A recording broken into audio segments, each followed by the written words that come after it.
अस्सलाम वालेकुम, मैं मुहम्मद इरफान शाकिर ते तुसी देख रहे हो शाकिर किसान टिप्स चैनल। अज दे वीडियो है किन्नू दे उपर। अज 8 मार्च 2024 जा रहा है।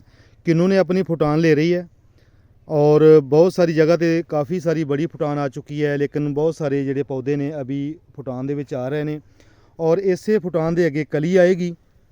ये ਤੁਹਾਨੂੰ ਅਸੀਂ ਦੱਸਾਂਗੇ कि इस स्टेज के उपर ਅਸੀਂ ਕਿਹੜੇ ਪੌਦਿਆਂ ਨੂੰ ਦੇਖਾਂਗੇ, ਕਿਹੜੇ ਅਟੈਕ ਆਣਗੇ और उन्होंने अटैक के उपर ਅਸੀਂ ਕਿਹੜੀ स्प्रे करनी है।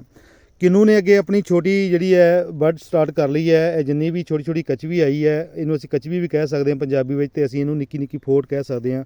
और ये फोट के अगे कई जगह पर कली भी आ चुकी है। इस तो इलावा जो ग्रेट है और मौसमी का पौधा है वो अपनी कली मुकम्मल कर रहा है, लेकिन किन्नू जोड़ा वा वो इस टाइम हले स्टार्टिंग च है। वो अगे मधानी बन रही है, कचवी फुल दे अगे आ रही है और उस तो अगे जो स्टेज का डोडी बनेगी, डोडी के बाद कली खिल जाएगी। लेकिन इस टाइम मारी का महीना जा रहा है, मौसम मसलसल खुश्क जा रहा है। कई जगह पर ज़ालाबारी हुई है, कुछ जगह पर बारिशां हुई, लेकिन कुछ जगह पर हले मौसम मसलसल खुश्क ही जा रहा है।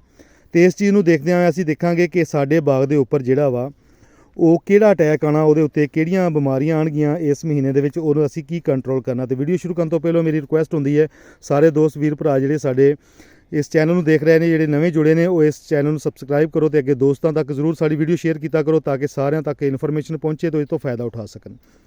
तो स्टार्ट करते हैं अज दा टॉपिक। तो साडा टॉपिक है कि अज दी जिहड़ी असीं इस डेट के बाद तो लैके मार्च के एंड तक और कली बनन तो लैके कली खिलन तक किहड़ियां एहतियातां करनियां ते किहड़ी इहदे उपर असीं स्प्रे करनी है। सब तो पहली गल है कि असीं अपने बाग दे विच विजिट करना है, ਉਹਦੀ ਪੈਸਟ ਕੋਟਿੰਗ ਕਰਨੀ ਹੈ। ਪੈਸਟ ਕੋਟਿੰਗ ਤੋਂ ਬਾਅਦ ਅਸੀਂ ਮਾਲੂਮ ਇਹ ਕਰਨਾ ਹੈ ਕਿ ਸਾਡੇ ਬਾਗ ਦੇ ਉੱਤੇ ਜਾਂ ਸਾਡੇ ਪੌਦੇ ਦੇ ਉੱਪਰ ਕਿਹੜੀ ਚੀਜ਼ ਦਾ ਅਟੈਕ ਆਇਆ। ਅਗਰ ਸੇਲਾ ਹੈ ਤੇ ਸੇਲੇ ਦੀ ਵੀ ਸਪਰੇਅ ਸ਼ਾਮਲ ਹੋਏਗੀ। ਲੀਫ ਮਾਈਨਰ ਆ ਰਿਹਾ ਹੈ ਤੇ ਲੀਫ ਮਾਈਨਰ ਦੀ ਸਪਰੇਅ ਹੋਏਗੀ। और अगर तेला काला आ रहा है तो असी ओदी भी स्प्रे करांगे। बहुत सारिया चीज़ां जिहड़ियां सानूं इस छोटे नाजुक पत्तियां तो पता चलणगियां और कुछ तुहानूं उपर नज़र आउंदे परवाने भी उस चीज़ का पैगाम देणगे कि बाग दे उत्ते किहड़ी चीज़ का अटैक आ रहा है। लेकिन तुहानूं मैं वजाहत कर देवां कि इस टाइम जिहड़ी बाग की सूरत हाल है वो छोटी छोटी फोट आ रही है, उहदे छोटे पत्ते बन रहे हैं और उन्हां पत्तियां दे विच कली का आगाज़ हो रहा है। उसे कली ने ही साडा फल बनना है, उसे कली ने ही असी सारा साल लैके इस फ्रूट में चलना है।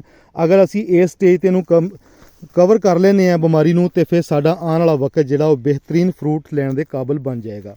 इस तरीके नाल तुहानूं बहुत सारियां निक्कियां निक्कियां डोडियां नज़र आउणगियां जिहड़ियां अगे जाके बड़ियां कलियां बन जाणगियां। इन्हां कलियां तो असी फल हासिल करना है। तो असल चीज़ है कि इस टाइम सेला और तेला दोनों ही अटैक कर रहे हैं। बहुत सारी जगह पर देखिया अलहमदुलिल्लाह मैं असी एक स्प्रे असी कर चुके थे। साढ़े तो मैं दूर तक जाके देख रहा किसी जगह पर भी सानू कोई अटैक नज़र नहीं फिलहाल आ रहा। जी मैं तुहानूं वजाहत कर देवां कि सेला किहड़ी शै है और तेला किहड़ी शै है। लेकिन मुख्तलिफ बाग दे विच जाके असी विजिट किया जिहदे विच सानू तेला भी नज़र आया, सेला भी नज़र आया। तो जिहड़े थोड़े जिहे वड्डे पत्ते हो गए ने, नवे वड्डे पत्ते, उन्हां दे उत्ते लीफ माइनर का अटैक भी आया। तो अज की वीडियो बनाने का मकसद यह है कि उन्होंने दोस्तों तक ये वीडियो पहुँचावां जिहड़े हले इस खामोशी में बैठे ने कि कोई गल नहीं, हले तो फोट आ रही है, बीमारियां तो लेट आउणगियां। तो वो चीज़ों बिल्कुल तुसीं इग्नोर नहीं करना। ये अपने बाग की पैस्ट कोटिंग करो। पैस्ट कोटिंग तो बाद जांच पड़ताल करो कौंपलों की कि इन्हां कौंपलों के उपर कोई चीज़ का, किसी सेले का, किसी तेले का अटैक तो नहीं आया। अगर आ चुका है तो इस समय नूं तुसीं ज़ाया नहीं करना, क्योंकि अगर असी कली वड्डी कर लई, कली खिलनी शुरू हो गई तो फिर अगर असी स्प्रेयां करांगे बीमारी का अटैक भी ज़्यादा हो जाएगा। तो उदों फिर क्रॉस पोलीनेशन का अमल भी खराब होएगा। वो किद्दां होएगा कि जदों कली खिलदी है इहदे ते मक्खियां आंदियां और वो मक्खियां नर फुल ते भी बहंदियां, मादी फुल ते भी बहंदियां। वो साडी क्रॉस पोलीनेशन करन दे वास्ते बहुत ही अहम चीज़ है। अगर असी उस स्टेज पर स्प्रे करांगे उहदी बदबू नाल कुछ तो मर जाणगियां, उहदी जहर नाल कुछ बदबू नाल भज जाणगियां। साडी पोलीनेशन बहुत ज़्यादा मुतासर होएगी। इस वास्ते इस वीडियो नूं इस डेट विच बनाउण दा मकसद ते अगे दोस्तों तक शेयर करवाउण दा मकसद ये है कि हर दोस्त इस चीज़ नूं बिल्कुल ईजी ना लवे, इस तो पहलों के लेट हो जाए। फौरन अपने बाग की पैस्ट कोटिंग करो ਔਰ ਉਹਦੇ ਤੇ ਗੌਰ ਕਰੋ ਕਿ ਸੇਲਾ ਔਰ ਤੇਲਾ ਅਗਰ ਆ ਰਿਹਾ, ਕੁਛ ਕਿਤੇ ਜਗ੍ਹਾ ਤੇ ਕੋਈ ਚਟਿਆਈ ਨਜ਼ਰ ਆਉਂਦੀ ਹੈ, ਲੇਸਦਾਰ ਮਾਦਾ ਨਜ਼ਰ ਆਉਂਦਾ, ਜਾਂ ਕਾਲੇ ਰੰਗ ਦੀ ਨਿੱਕੇ ਨਿੱਕੇ ਜਿਹੜੇ ਤੇਲੇ ਦੇ ਦਾਣੇ ਨਜ਼ਰ ਆਉਂਦੇ ਨੇ, ਤੇ ਫੌਰਨ ਇਹਨੂੰ ਸਪਰੇਅ ਕਰੋ। ਤੇ ਸਪਰੇਆਂ ਵੀ ਤੁਹਾਨੂੰ ਮੈਂ ਦੱਸ ਦਿੰਦਾ ਕਿਹੜੀਆਂ ਕਿਹੜੀਆਂ ਹੋਣੀਆਂ ਚਾਹੀਦੀਆਂ, ਤਾਂ ਕਿ ਸਾਡੀ ਇਸ ਕਚਵੀ ਨੂੰ ਛੋਟੀ ਛੋਟੀ ਫੋਟ ਜਿਹੜੀ ਆ ਉਹਨੂੰ ਮੁਤਾਸਰ ਨਾ ਕਰਨ। ਛੋਟੀ ਫੋਟ ਤੋਂ ਬਾਅਦ ਜਿਹੜੀ ਵੱਡੀ ਫੋਟ ਹੋ ਚੁੱਕੀ ਹੈ, ਇਸ ਤਰ੍ਹਾਂ ਨਿੱਕੇ ਪੱਤੇ ਮੁੜ ਕੇ ਵੱਡੇ ਹੋਣਗੇ। ਇਹਨਾਂ ਵੱਡਿਆਂ ਪੱਤਿਆਂ ਤੇ ਜਦੋਂ ਲੀਫ ਮਾਈਨਰ ਦਾ ਅਟੈਕ ਵੀ ਆਉਣਾ ਹੈ, ਫਿਰ ਅਸੀਂ ਸੇਲੇ ਔਰ ਤੇਲੇ ਨੂੰ ਵੀ ਕਵਰ ਕਰਨਾ, ਤੇ ਅਸੀਂ ਕੁਝ ਐਸੇ ਮਿਕਸਚਰ ਬਣਾਵਾਂਗੇ, ਤੁਹਾਨੂੰ ਦੱਸਾਂਗੇ ਕਿ ਜਿਹੜੇ ਦੋਨਾਂ ਚੀਜ਼ਾਂ ਤਿੰਨਾਂ ਤੇ ਫਾਇਦਾਮੰਦ ਹੋਣਗੇ ਔਰ ਤੁਹਾਡੇ ਬਾਗ ਨੂੰ ਵੀ ਨੁਕਸਾਨ ਨਾ ਹੋਣਗੇ, ਯਾਨੀ ਕਿ ਠੰਡੀਆਂ ਜ਼ਹਿਰਾਂ ਦਾ ਇਸਤੇਮਾਲ ਕਰਾਂਗੇ। ਅਸੀਂ ਸਭ ਤੋਂ ਪਹਿਲਾਂ ਤੁਹਾਨੂੰ ਇੱਕ ਮਿਕਸਚਰ ਦੱਸਦੇ ਹਾਂ ਕਿ ਇੱਕ ਐਬਾਮੈਕਟਨ ਜ਼ਹਿਰ ਹੈ, ਐਬਾਮੈਕਟਨ ਪਲੱਸ ਬਾਈਫੈਂਥਰੀਨ। ਇਹ ਤੇਲੇ, ਸੇਲੇ ਔਰ ਲੀਫ ਮਾਈਨਰ ਵਾਸਤੇ, ਤਿੰਨਾਂ ਵਾਸਤੇ ਦੀ ਬੈਸਟ ਹੈ। ਉਸ ਤੋਂ ਬਾਅਦ ਤੁਸੀਂ ਜਿਹੜਾ ਖੁਦ ਸਾਖਤਾ ਬਣਾਉਣਾ ਹੈ ਮਿਕਸਚਰ, ਉਹ ਹੈ ਤੁਹਾਡਾ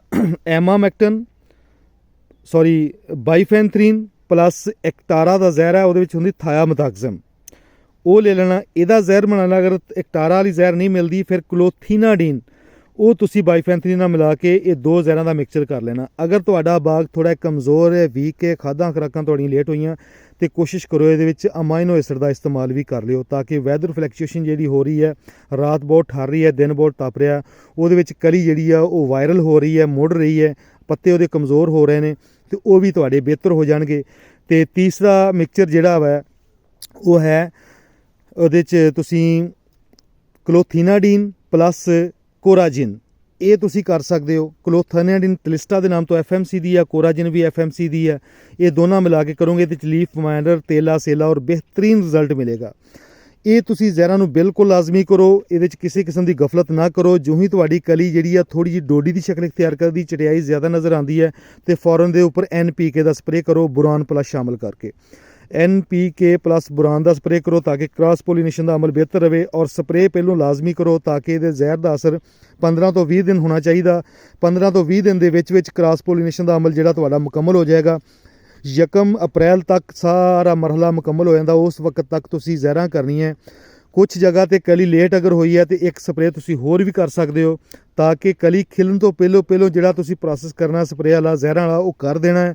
ਉਸ ਤੋਂ ਬਾਅਦ ਜਦੋਂ ਤੁਸੀਂ ਕਰੋਗੇ, ਤੇ ਫਿਰ ਤੁਹਾਡੀ ਕ੍ਰਾਸ ਪੋਲੀਨੇਸ਼ਨ ਮੁਤਾਸਰ ਹੋਏਗੀ। ਐਸੀ ਅੱਜ ਦੀ ਗੱਲਬਾਤ। ਇਨਸ਼ਾਅੱਲਾ ਨੈਕਸਟ ਜਿਹੜਾ ਪ੍ਰੋਸੈਸ ਹੋਏਗਾ, ਜੋ ਵੀ ਇਸ ਦੇ ਉੱਪਰ ਅਸੀਂ ਅਪਲਾਈ ਕਰਾਂਗੇ, ਉਹ ਤੁਹਾਡੇ ਨਾਲ ਜ਼ਰੂਰ ਸ਼ੇਅਰ ਕਰਾਂਗੇ। ਇਸ ਤੱਕ ਦੇ ਵਕਤ ਤੱਕ ਮੈਨੂੰ ਇਜਾਜ਼ਤ ਦਿਓ, ਤੇ ਅੱਜ ਦੀ ਵੀਡੀਓ ਮੈਂ ਇੱਥੇ ਮੁਕਾਨਾ ਹੈ, ਤੇ ਅੱਲਾ ਹਾਫਿਜ਼।